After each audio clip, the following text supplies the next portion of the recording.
আমি জুমার খুতবায় বলেছিলাম, নারীকে শুধুমাত্র স্বামীকে সম্মান করার জন্য, স্বামীকে সেবা করার জন্য আর বাচ্চা প্রসবের জন্য সৃষ্টি করা হয়েছে।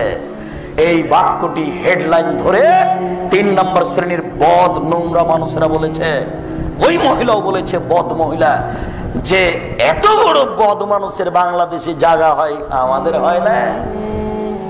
তখন এই হেডলাইন লন্ডনের এক মহিলা ধরে বলছে, আমি এই বাক্যের বক্তাকে, কথককে চিনি না, তবে বাক্যটি ঠিক আছে।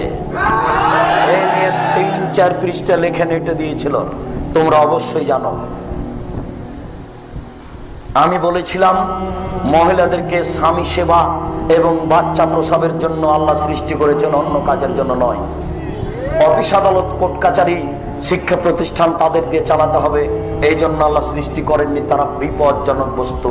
তিনি বলছেন, ও নারী জাতি, তোমরা এমন জাতি যে বুদ্ধিমানের বুদ্ধিকে নষ্ট করতে পারো। দেখো, আমি যেটা বাস্তব বললাম, আল্লাহর নবীও সেটাই বলছেন।